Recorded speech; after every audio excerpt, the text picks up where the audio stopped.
सूरदास जी महाराज, नाम सबने सुना है। हरि दर्शन की प्यासी अखियां, हरि दर्शन के प्यासी। सूरदास जी कैसे हैं? सूरदास जी का जन्म दिल्ली के पास के एक गांव में हुआ। जन्म से ही आप नेत्रविहीन थे, नेत्र नहीं थे आपको। लेकिन बंधुओं, कई लोगों का अवतरण पृथ्वी पर हमारा कल्याण करने के लिए होता है। वो भगवत प्राप्ति करने के लिए नहीं आते, वो अपने जीवन से, अपने जन्म से हमको भगवत प्राप्ति करा देते हैं। सब लोग बिल्कुल सावधानी से बैठो, इधर देखो, सावधानी से सुनो। कई लोगों का जन्म अपने जीवन से हमें भगवत अनुभव कराने के लिए होता है। वो भगवत दर्शन करने के लिए नहीं आए, पर अपने क्रिया से हमको ठाकुर जी का दर्शन करा जाते हैं। उनमें से एक हैं श्री सूरदास जी। स्वयं नहीं देख पाए ठाकुर जी को, पर कितनों को दिखा दिया। और अभी आप अगर 10 मिनट ध्यान से सुनेंगे तो सूरदास जी के प्रसंग से आपको ठाकुर जी का दर्शन हो जाएगा।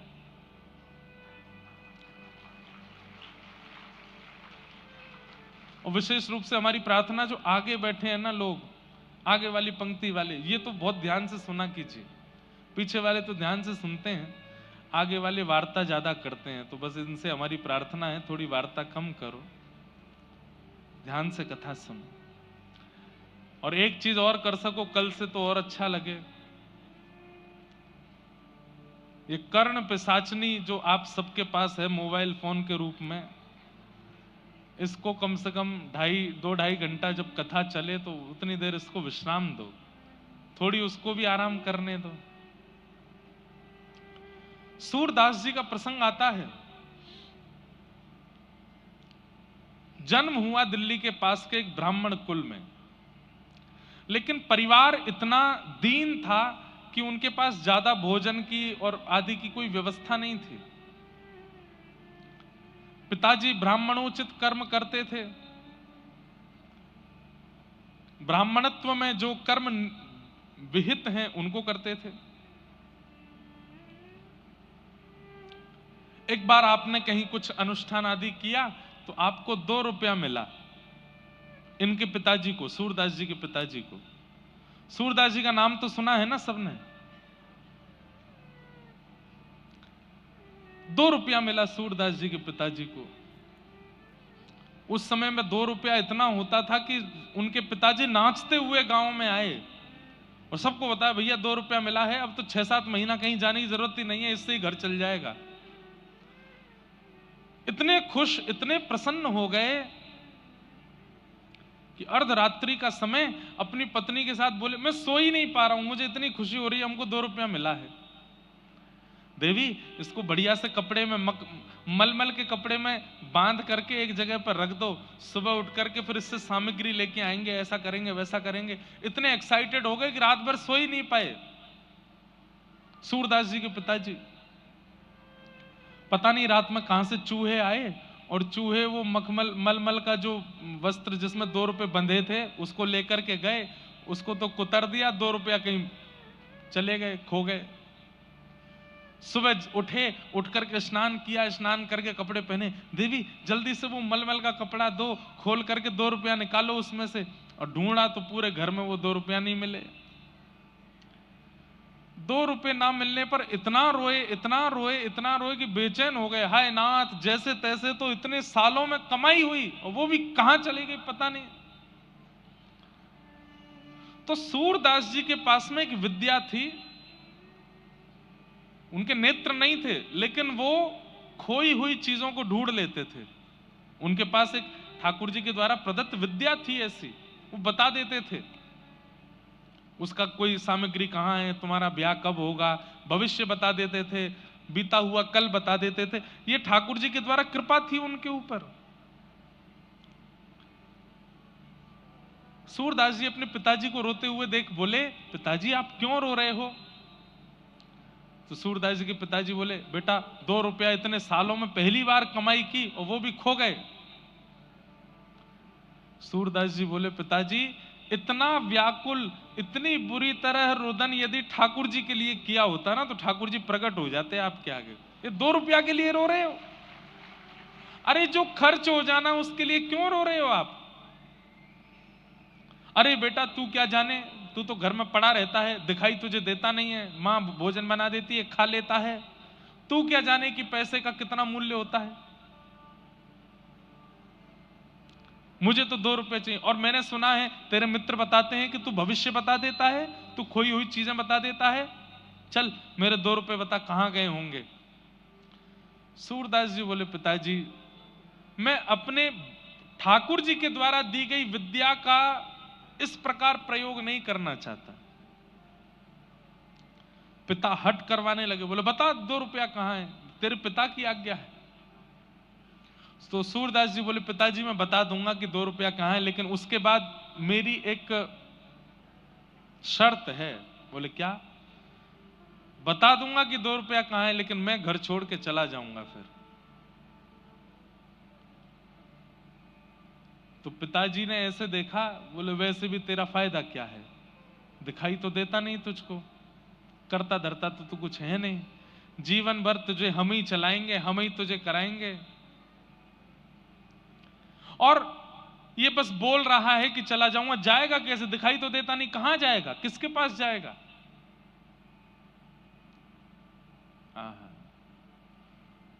सूरदास जी के अंदर बचपन से ही, कई बच्चों में भी आप लोग देखेंगे कि उनके घर में सिखानी नहीं पड़ी है, पर पता नहीं कहां से उन बालकों में भक्ति आ जाती है। ये उनके पूर्व जन्म के संस्कार हैं। सूरदास जी पूर्व जन्म के श्री उद्धव जी महाराज हैं, इसलिए उनके अंदर भक्ति बाल्यकाल से ही है।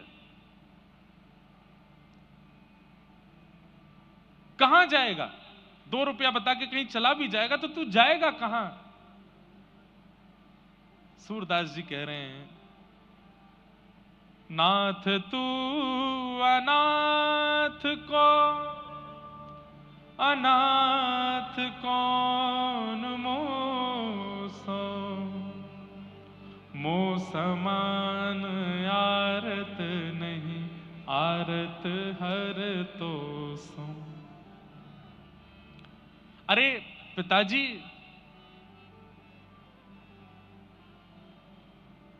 ठाकुर जी के हर नाम के आगे नाथ लगता है। बद्रीनाथ, द्वारिकानाथ, जगन्नाथ, श्रीनाथ। नाथ का मतलब क्या है? जो अनाथों का स्वामी है। अगर मैं घर से चला जाऊंगा तो मेरा स्वामी मेरी रक्षा करेगा। पिताजी बोले अब तू चलिए, बड़ी बड़ी बातें, मुझे ज्ञान मत दे ज्यादा, जल्दी बता 2 रुपया कहां है। बोले पिताजी मैं सच बोल रहा हूं कि मैं बता तो दूंगा, लेकिन मैं घर छोड़ के चला जाऊंगा। अब तू जल्दी बता। उस समय तो 2 रुपया दिख रहा था। सूरदास जी ने बता दिया। बोले रसोई घर जहां मैया भोजन बनाती है, वहां भोजन बनाने वाली जो सब्जियां काट करके जो नाली से बहाई जाती हैं, वहां रात्रि चूहों ने 2 रुपया फेंक दिए हैं, ढूंढ लीजिए मिल जाएंगे। पिताजी गए, जाकर के उस नाली को साफ करके ढूंढने लगे तो वहां दोनों 2 रुपया मिल गए। 2 रुपया लेकर के पत्नी, अरे देखो देखो देखो, मिल गए मिल गए मिल गए, अब तो 6 महीना का राशन आ जाएगा, 6 महीना घर में खूब सुख रहेगा, बढ़िया रहेगा। तभी सूरदास जी अपनी लाठी लिए चल दिए, जाने लगे। पिताजी बोले अरे सूरदास ठीक है, मैं मानता हूं कि तुझे बुरा लगा होगा, लेकिन ऐसे छोड़ के नहीं जाना चाहिए। बोले नहीं पिताजी, मैं वचन का पक्का हूं।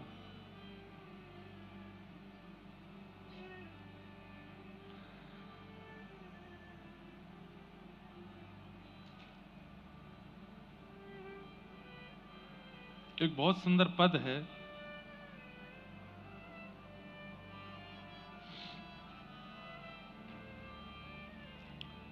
नेत्रहीन है तू, कहां जाएगा, तेरे पास नेत्र तो है नहीं।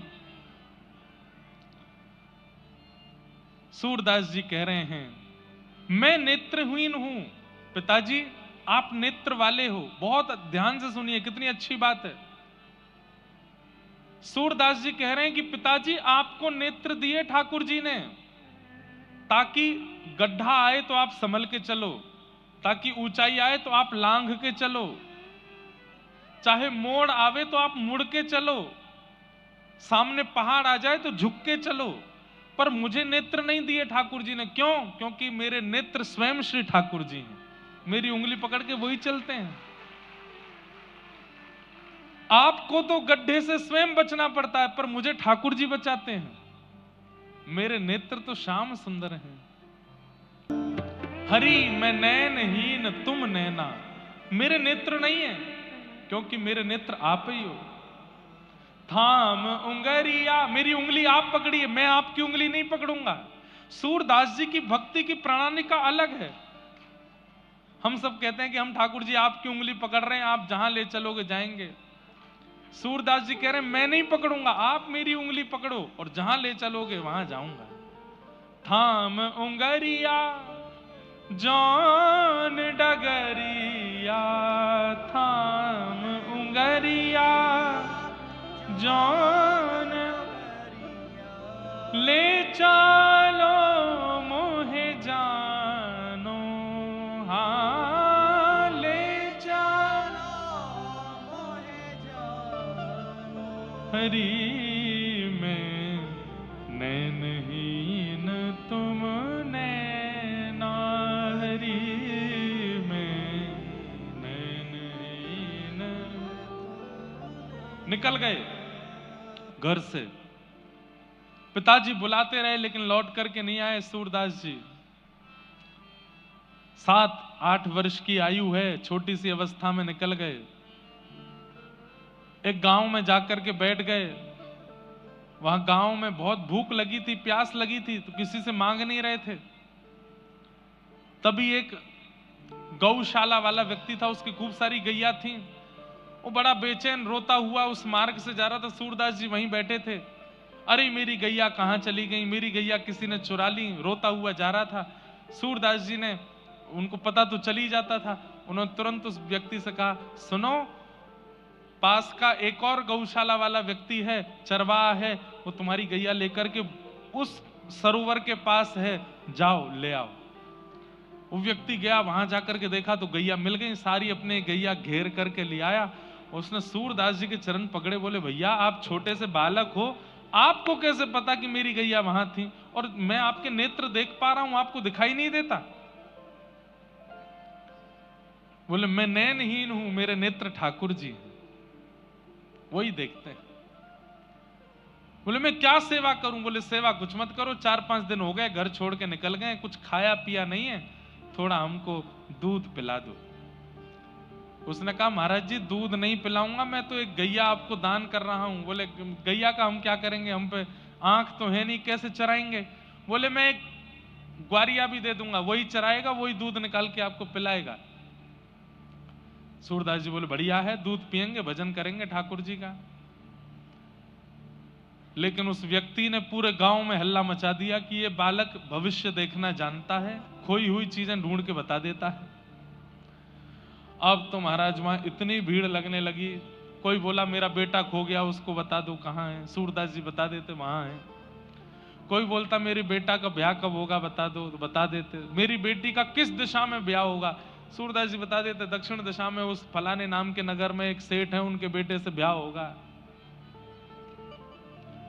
इतना अकाट्य सत्य तक बता देते कि तुम्हारे बेटे का ब्याह होगा, उसकी पत्नी मर जाएगी। बोले कि हम कहीं और ब्याह, बोले जहां ब्याह करोगे वो मरेगी ही मरेगी।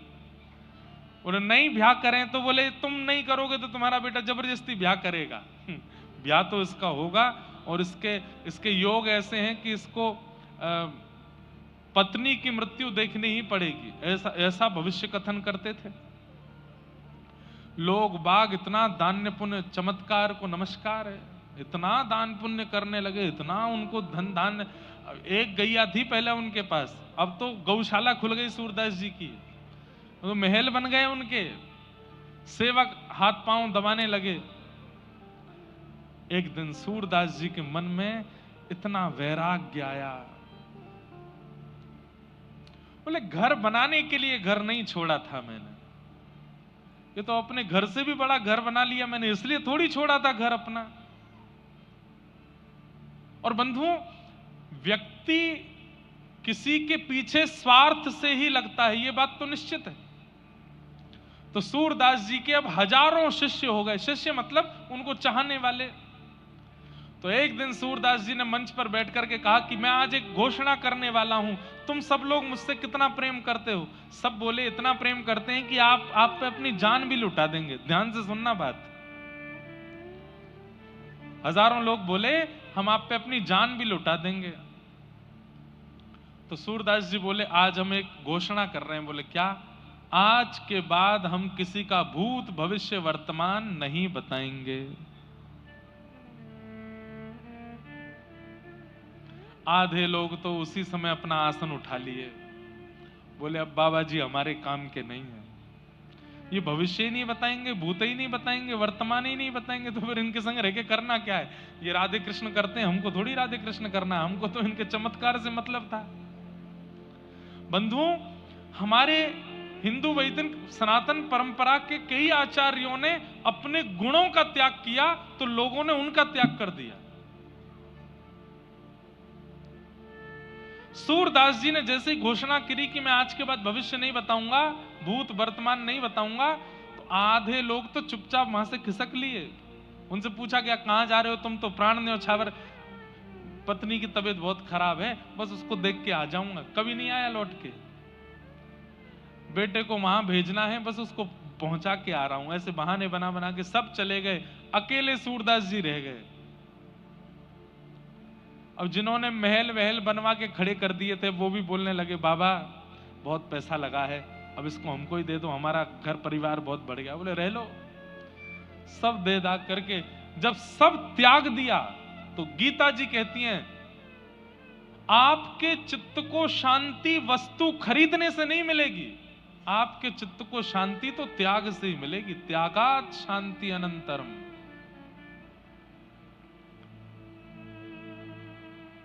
जितने लोगों को जोड़ते चलोगे, जितने संबंध बनाते चलोगे, जितनी व्यवस्थाएं जीवन में लाते चलोगे, उतने ही ज्यादा अशांत हो जाओगे आप।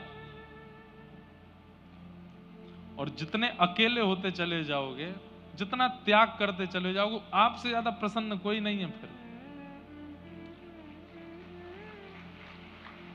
इसका मतलब हम ये नहीं कह रहे कि आप लोग कल ही अपना घर बार छोड़ दो, पर जितना परिवार है ठीक है उतना ही रहने दो। ये बिल्डिंग वाला भी मुझसे खुश हो जाए, वो व्यापारी भी मेरा हो जाए, इससे भी मेरा संबंध हो जाए, ये भी मेरा मित्र बन जाए, इससे भी मेरे कांटेक्ट हो जाएं, मेरे फोन लिस्ट में कम से कम 500 आईएएस ऑफिसरों के नंबर हो जाएं, इतने पुलिस अधिकारियों के हो जाएं, इस नेता से मेरा। ये बहुत ज्यादा संपर्क बनाने में और संबंध बनाने में जो लोग रहते हैं एक दिन बहुत निराश होते हैं, बहुत हताश होते हैं। संपर्क मतलब मैंने तो अभी संपर्क संबंधों की बात की, पर किसी भी रूप में, चाहे धन के रूप में, गाड़ी के रूप में, धान्य के रूप में, संबंध के रूप में, ऐश्वर्य के रूप में, जितना विस्तार करोगे उतने शांत होते चले जाओगे।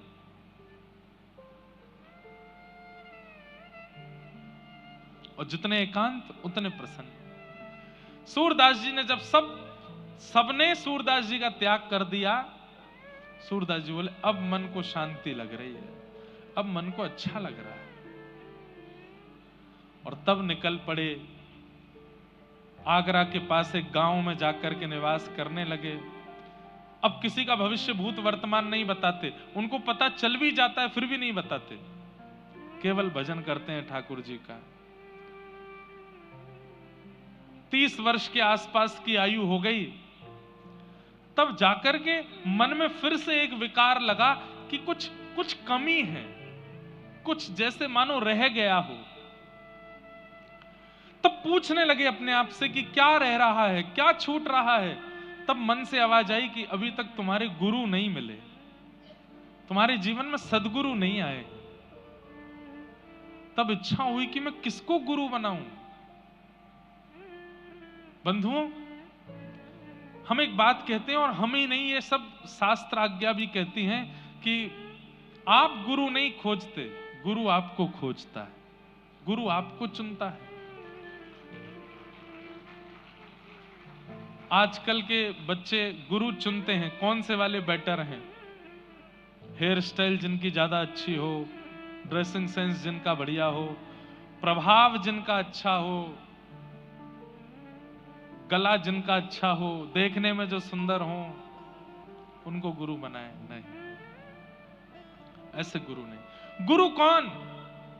जिसकी वाणी प्रकट होते ही नेत्र बंद हो गए और चित्त में प्रिया प्रियतम का विलास प्रारंभ हो गया।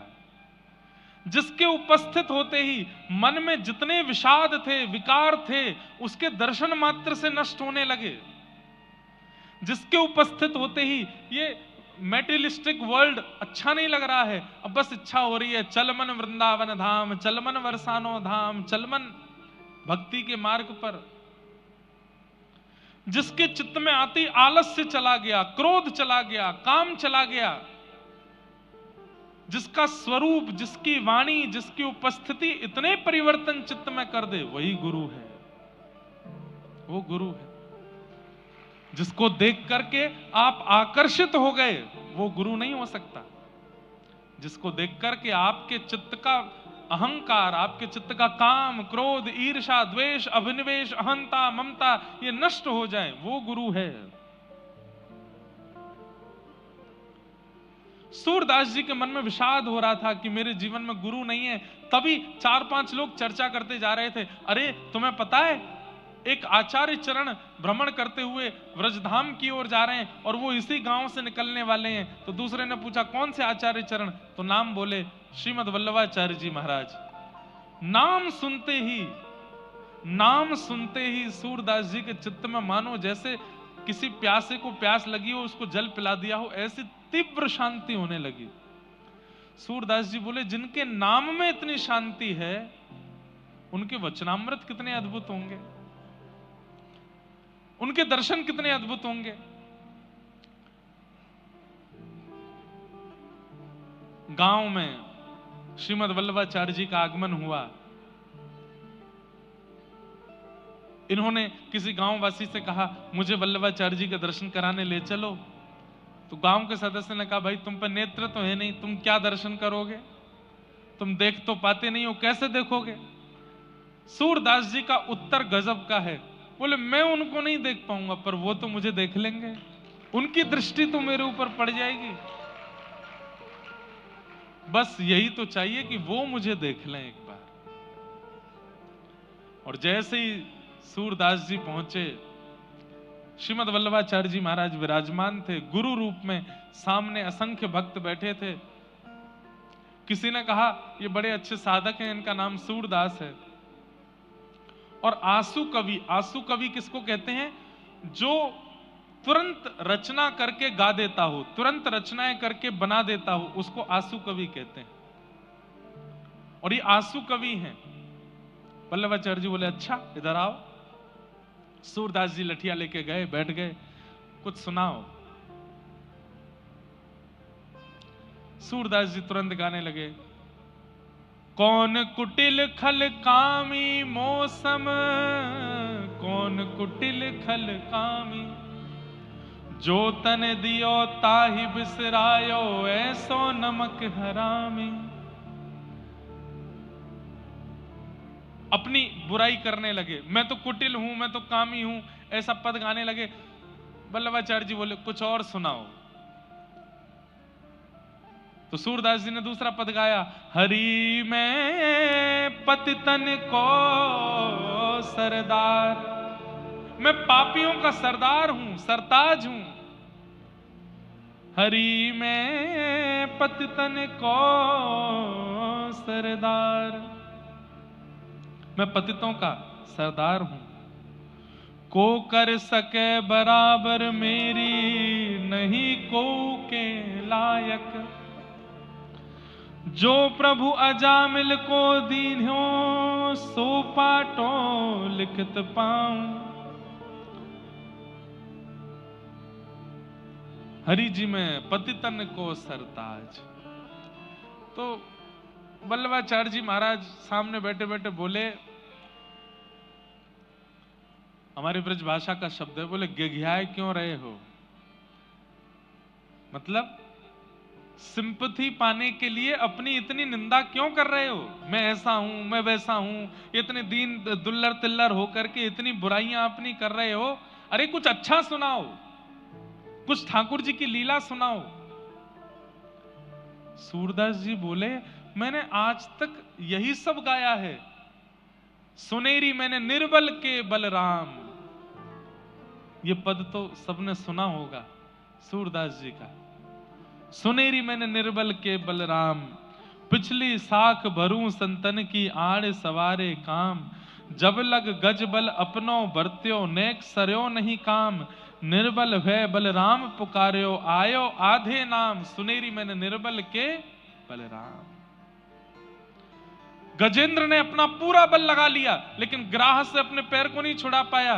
लेकिन जैसे ही आपको पुकारा तो आधा नाम हरि, हरि पूरा नहीं बोल पाया, केवल ह बोला है।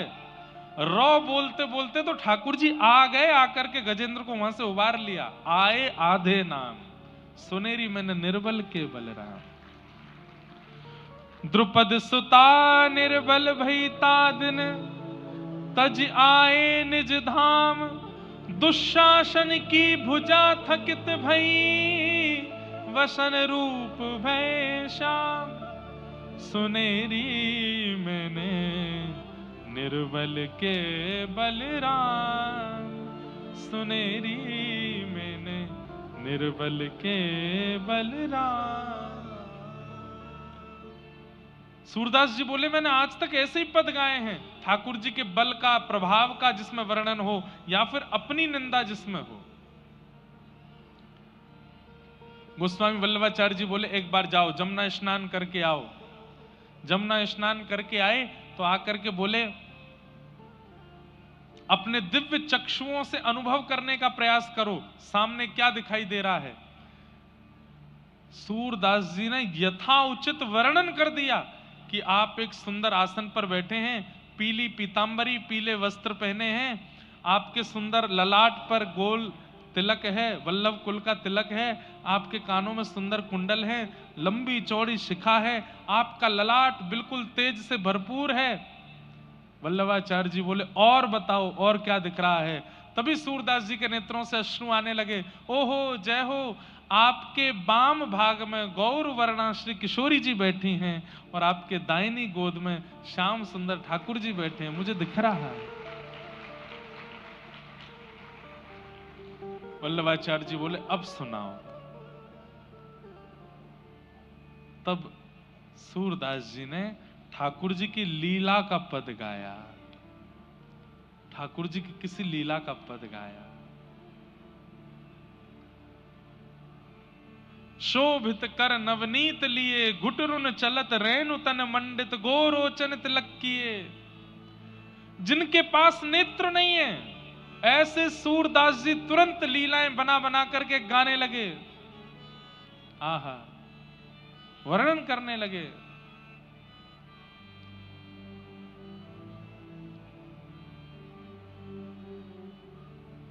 दर्पण हाथ लिए नंद नंदन।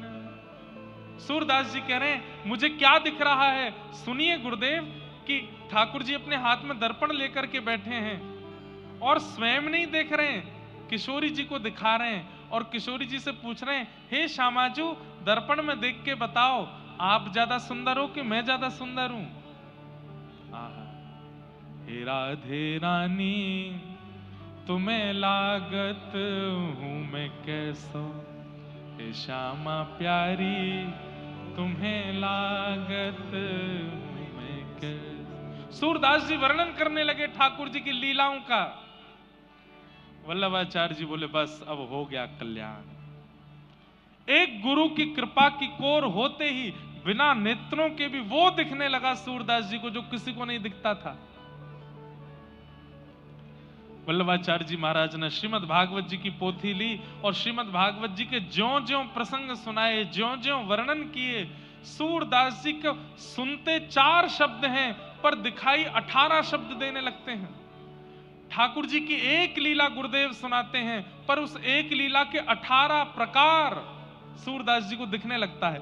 अब गोस्वामी वल्लभाचार्य जी तो केवल इतना बताते हैं कि ठाकुर जी माखन चोरी कर रहे हैं, लेकिन सूरदास जी को माखन चोरी भी दिखती है, दही चोरी भी दिखती है, दूध चोरी भी दिखती है, किस किस गोपी के यहाँ कैसे कैसे चोरी करते हैं, वो सब दिखाई देता है सूरदास जी को। सूरदास जी बैठे बैठे रोते रहते हैं, बोले गुरुदेव आप तो जरा सा बताते हैं, मुझे तो बहुत कुछ अनुभव होने लगता है। गुरुदेव कह रहे हैं कि ठाकुर जी घुटमुन चल रहे हैं। सूरदास जी कहते हैं अरे नाथ, आपने तो घुटमुन चलवाया, उसके बाद मुझको दिख रहा है क्या? हे हरि अपने आंगन कछु गावे। ठाकुर जी खड़े हो गए हैं और अपनी एक भुजा उठा करके कुछ गा रहे हैं, घूम घूम करके गा रहे हैं, मुझे दिखाई दे रहा है। ये गुरु कृपा है।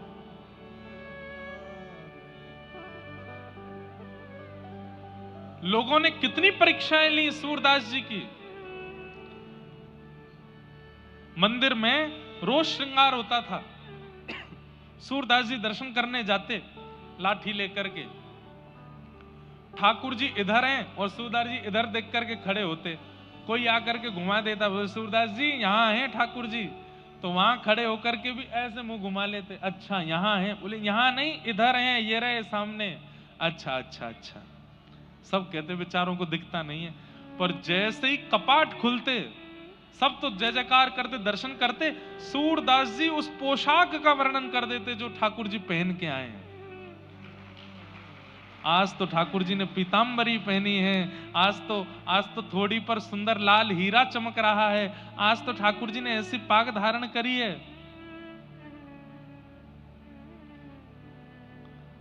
सब लोग बोले भाई सूरदास, कैसे तुमको अनुभव हो जाता है इतना? तुम्हें कैसे पता चल जाता है कि ठाकुर जी क्या धारण करते हैं, क्या पहनते हैं? बोले सब मेरे गुरुदेव की कृपा। एक दिन सेवायतों ने सोचा, बोले कि ये सोच के आते हैं कि मैं पीले राग का वर्णन करूंगा, पीले वस्त्र का, और उस दिन गलती से हम पीला ही पहना देते हैं। ये पहले से ही सोच विचार करके आते होंगे और ठाकुर जी कृपा करके वही वस्त्र पहन लेते हैं, इसलिए ये वस्त्र का वर्ण रंग आदि सब बता देते हैं। आज हम एक काम करते हैं, बोले क्या आज ठाकुर जी को वस्त्र ही नहीं पहनाएंगे? देखें तो सही है क्या बताने वाले हैं। ठाकुर जी लंगोटी में खड़े हैं आज केवल। सूरदास जी पहुंचे छड़ी लेकर के, दिखाई नहीं देता नेत्रों से। सूरदास जी आप हर दिन वर्णन कर देते हो ठाकुर जी का श्रृंगार कैसा है, आज वर्णन करो। सूरदास जी बोले पहले दर्शन कराओ तो, अभी तक पर्दा तो खुला नहीं। तुमको कैसे पता पर्दा नहीं खुला? बोले मुझे सब पता है। जैसे ही पर्दा खुला, आज ठाकुर जी लंगोटी में थे, कुछ पहना ही नहीं, कुछ नहीं पहना है आज गुसाई जी ने। बताओ सूरदास जी आज कैसे वर्ण की पोशाक है? सूरदास जी विचार करने लगे, चिंतन करते करते खूब जोर से मुंह पे हाथ धर के हंसे और हंस करके बोले आज तो बहुत ही प्यारे लग रहे हैं। बोले प्यारे तो रोज ही लगते हैं, पर आज विशेष क्या है? सूरदास जी बोले आज हरि देखे नंगम नंगा, आज हरि देखे नंगम, मोती माल उर्माही विराजे, मोती माल छवि के उठत तरंगा, छवि के आज हरि देखे नंगम नंगा, आज हरि। आज तो ठाकुर जी बिल्कुल निर्वस्त्र खड़े हैं और इनके अंग की कांति कैसी है?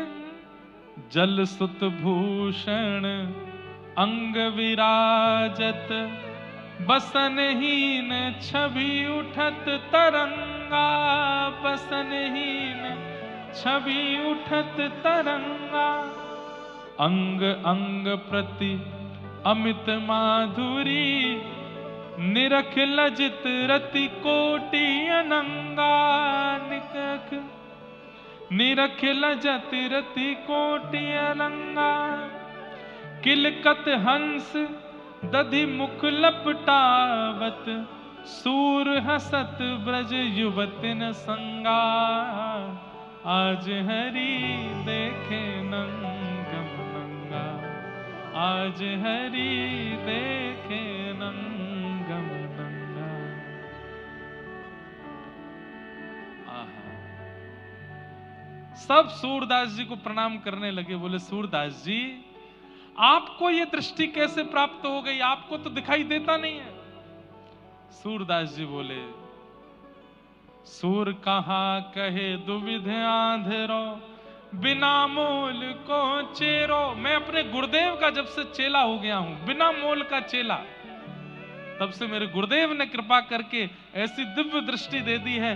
भले ही बाहर का संसार मुझको नहीं दिखता, पर ठाकुर जी से संबंधी हर वस्तु मुझको दिखाई दे जाती है, हर वस्तु का मुझको अनुभव हो जाता है। गुरु ये कृपा करते हैं।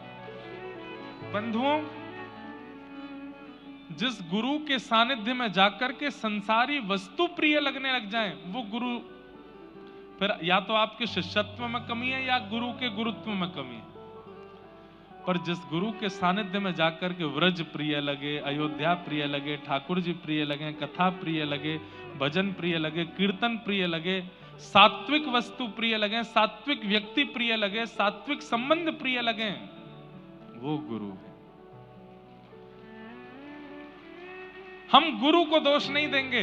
गुरु जीवन में आया, उसके बाद भी संसार की वस्तु ही प्रिय लग रही हैं, तो आपके शिष्यत्व में कमी हो सकती है, गुरु के गुरुत्व में कोई कमी नहीं है। गुरु तो हरि से प्रेम कराता है, गुरु तो हरि के प्रति रुझान कराता है। ऐसे गुरु के प्रति भाव बताए गए हैं भागवत जी में। भक्तों के 3 लक्षण बताए गए, उत्तम, मध्यम और सात्विक। उत्तम, मध्यम और साधारण, इन 3 भक्तों के लक्षण पर हम चर्चा करेंगे। एक श्लोक कहकर के फिर हम कीर्तन गा करके आज की कथा को तो विश्राम देंगे। बंधुओं, कथा का समय 3 बजे से है, पर आज प्रथम दिन था, थोड़ा विलंब हुआ, पर कल से 3, 3:30 के बीच में कथा प्रारंभ हो जाएगी।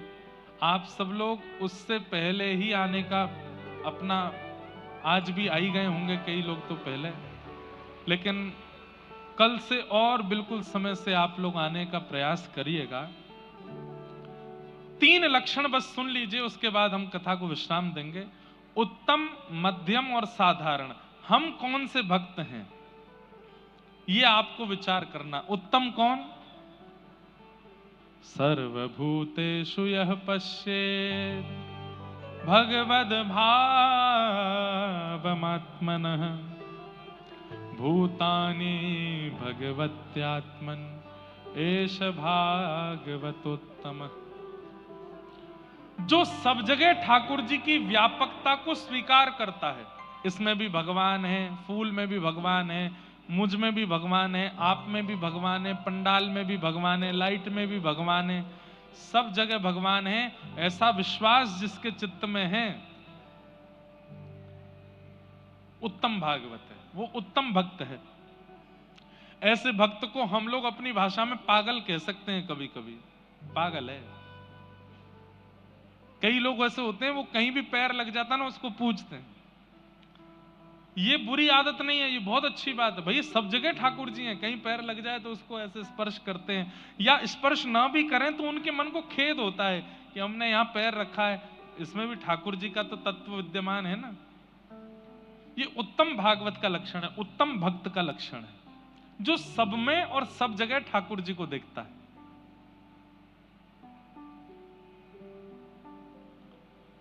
मध्यम भागवत कौन है, मध्यम भक्त कौन है?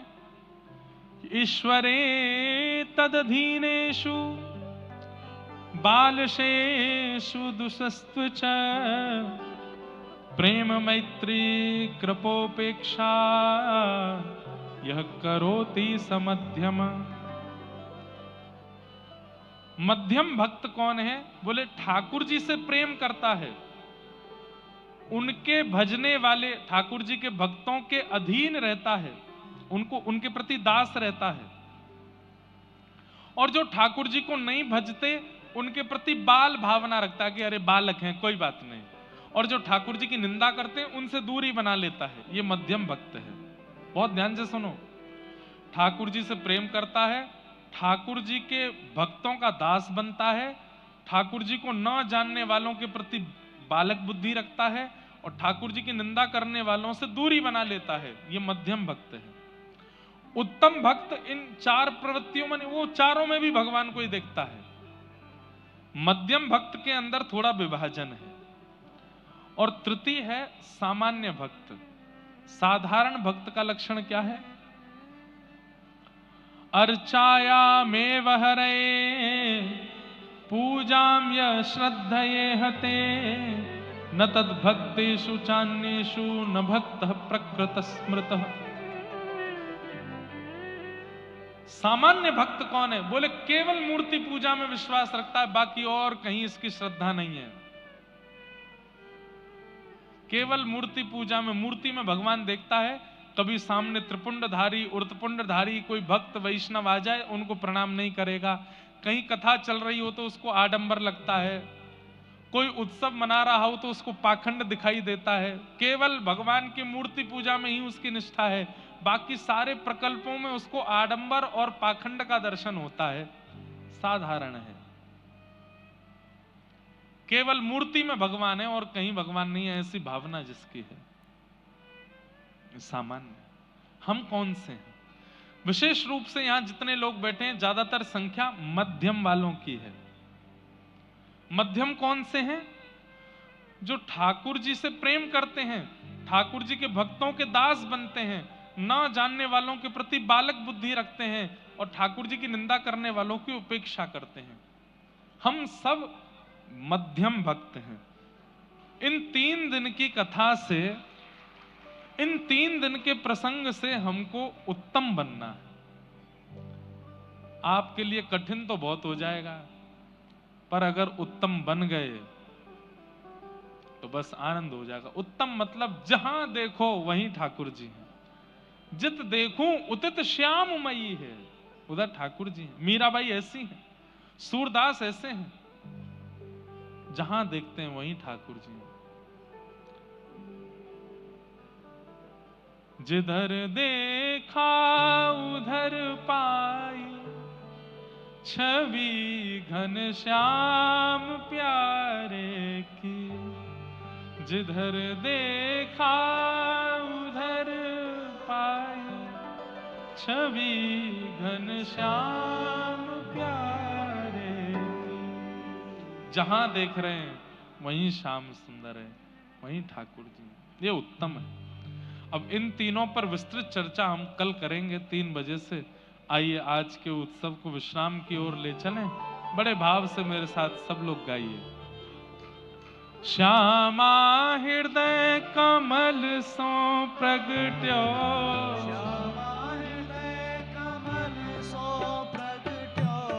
श्यामा हृदय कमल सो प्रगट्यो, और श्याम हृदय तू भाई वृंदावन प्यारो, वृंदावन प्यारो, हे श्री वृंदावन मेरो वृंदावन, वृंदावन सब सुख सागर रूप उजागर रहे वृंदावन धाम।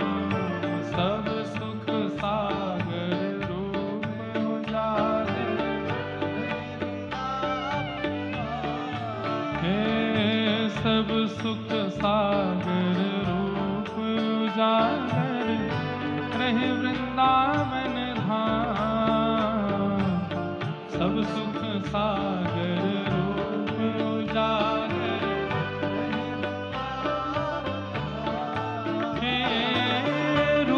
गोस्वामी प्रगट कियो जहां, रूप गोस्वामी प्रगट कियो जहां,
व्रज जन मन सुख धाम, विहरत निस दिन कुंज गलन में।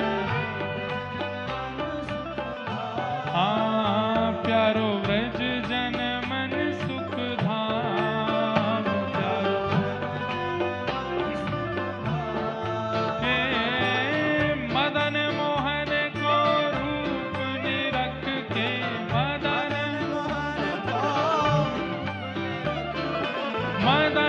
मोहन को रूप निरख के, मदन सनातन बलि बल जा, वृंदावन मेरो वृंदावन, हे श्री वृंदावन प्यारो वृंदावन, मदन मोहन को रूप निरख के, मदन मोहन हे सनातन बलि बल जा, वृंदावन मेरो वृंदावन, हे श्री वृंदावन प्यारो वृंदावन।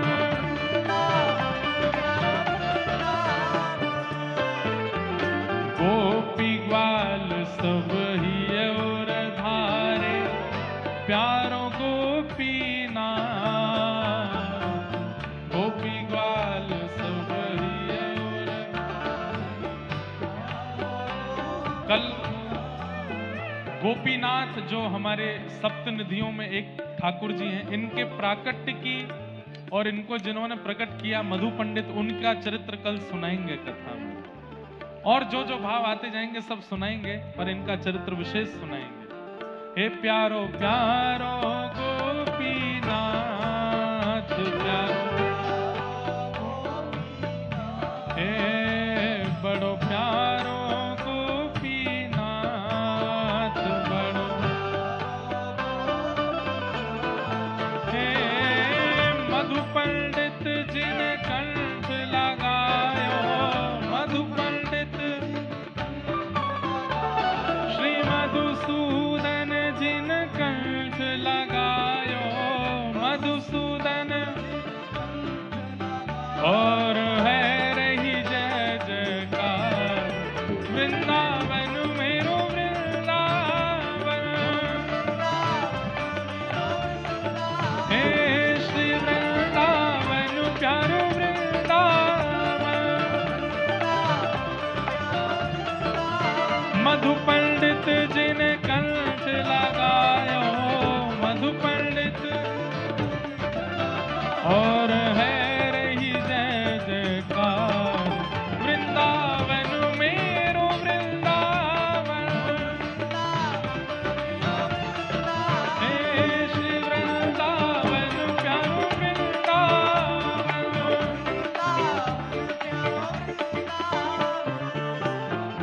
श्री गोपाल भट्ट जो कि हृदय वेदना, प्रगट्यो शालिग्राम, गोपाल भट्ट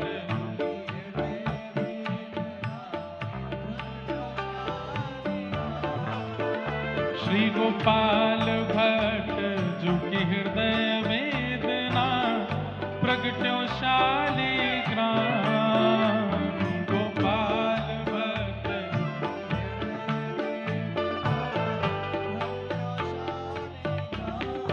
हे रूप सुधा को खान हमारो, रूप सुधा को वृंदावन में सबसे प्यारो, वृंदावन में हे रूप सुधा को खान हमारो, भुजा उठा के ओ प्यारो राधा रमण दुलार, वृंदावन मेरो वृंदावन, हे श्री वृंदावन मेरो वृंदावन,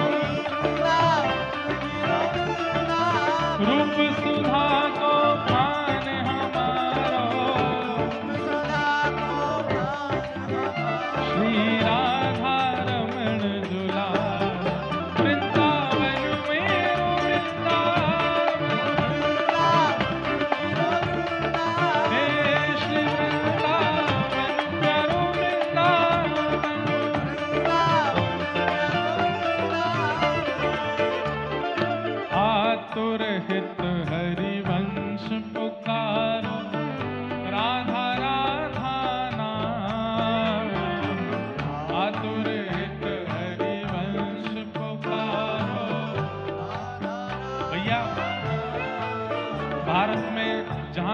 कथा होती है, एक बार, दो दो, तीन तीन बार सब जगह कथा हो चुकी है, तो सब जगह ये पद पहले गाया जा चुका है, पर दक्षिण भारत में चेन्नई में ये पहली बार गाया जा रहा है। इसलिए हम ये पूरा पद गा रहे हैं, सातों निधियों को प्रणाम कर रहे हैं, क्योंकि पहली बार गा रहे हैं और पहले दिन ही इतने संख्या में वैष्णव आकर के इस पद का गायन कर रहे हैं, तो इसका मतलब है सप्त निधि आज यहाँ निश्चित पधारे ही जाएंगे। और कल से प्रयास करेंगे कि कथा में सप्त निधियों की प्राकट्य की चर्चा भी हो। आतुर हित हरिवंश पुकारो, राधा राधा नाम। आतुर हित हरिवंश पुकारो, हो जय राधे राधे, श्री राधे राधे, जय राधे राधे, श्री राधे राधे, हो जय राधे राधे, श्री राधे राधे। आतुर हित हरिवंश पुकारो, राधा राधा नाम। आतुर हित हरिवंश पुकारो, सघन कुंज यमुना तट आयो,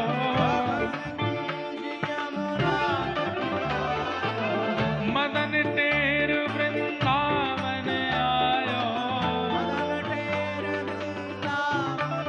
ओ प्यारो राधा वल्लभ राम, वृंदावन मेरो वृंदावन, हे श्री वृंदावन प्यारो वृंदावन, मदन टेर वृंदावन आयो। ओ प्यारो राधा रमण दुलार, वृंदावन मेरो वृंदावन,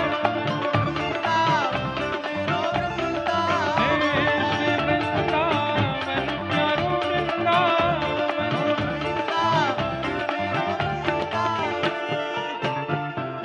जुगल किशोर को लाड़ लड़ायो, नवल कुंज ही अमान। जुगल किशोर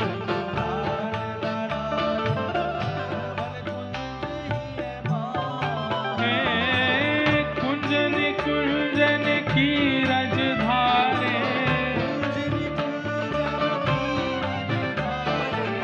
कुंजन कुंजन की रज धारे। ओ हरि व्यास युगल यश गाए, वृंदावन मेरो वृंदावन।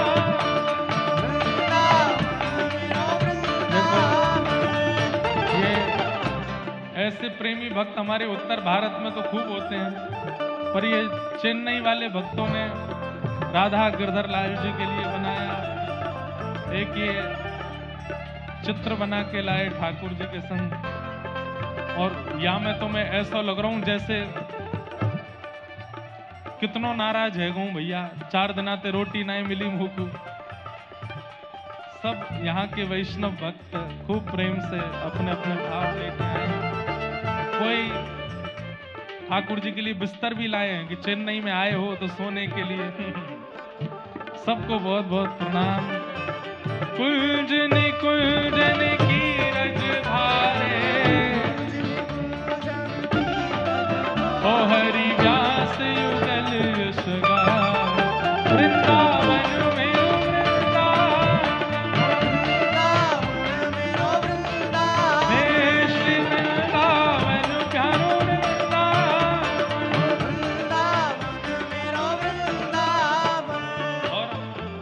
भुवन चतुर्दश की सुंदरता, निधिवन करत बिहार। भुवन चतुर्दश की सुंदरता, निधिवन करत चतुर्दश की सुंदरता निधिवन करत बिहार। चतुर्दश की सुंदरता भुजा उठा के कहो जय हो। हे श्यामा प्यारी कुंज बिहारी, श्यामा प्यारी कुंज बिहारी, श्यामा प्यारी बांके बिहारी, श्यामा प्यारी बांके बिहारी। और जय जय श्री हरिदास वृंदावन मेरो वृंदावन, वृंदावन मेरो वृंदावन, हे वृंदावन मेरो वृंदावन, वृंदावन मेरो वृंदावन। श्यामा प्यारी कुंज बिहारी है जय श्री हरिदास दुलारी, श्यामा प्यारी कुंज बिहारी, जय जय श्री हरिदास दुलारी, श्यामा प्यारी कुंज बिहारी, जय जय श्री हरिदास दुलारी, श्यामा प्यारी कुंज बिहारी, जय जय श्री हरिदास दुलारी। हे श्यामा प्यारी कुंज बिहारी, श्यामा प्यारी कुंज बिहारी, और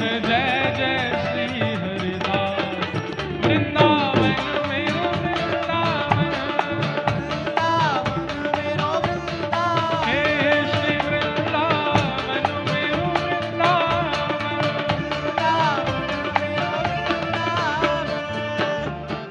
जिनकी कृपा से यह रस प्रगट्यो वृंदावन अभिराम,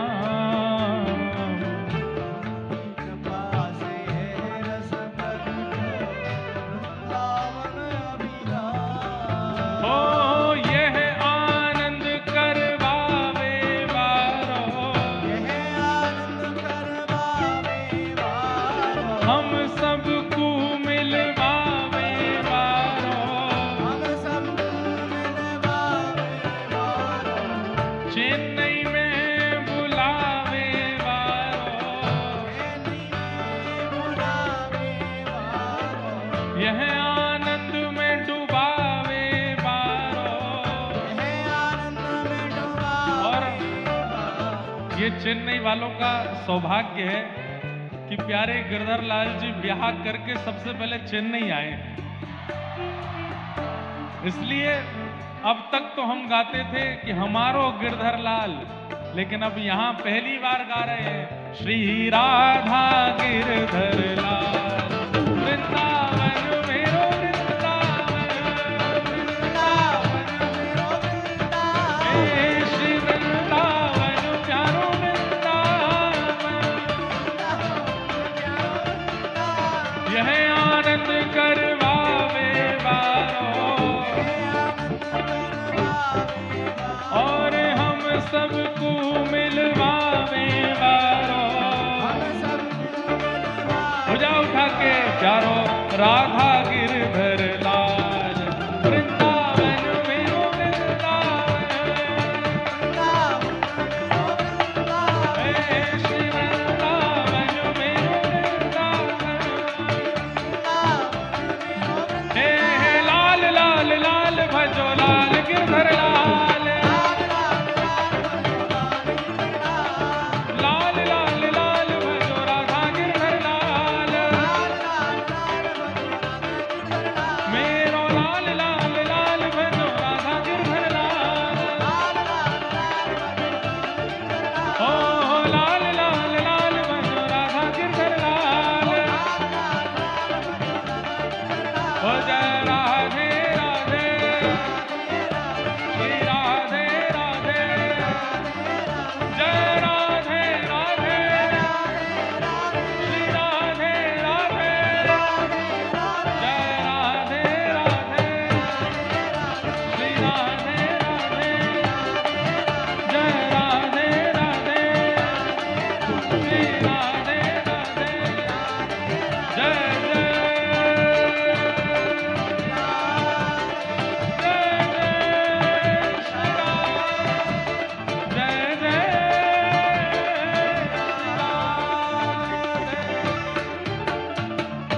श्री राधा गिरधर लाल की जय जय श्री राधे। पुछरी के लौठा की खूब खूब प्यारे। क्या बात है बंसी वारे।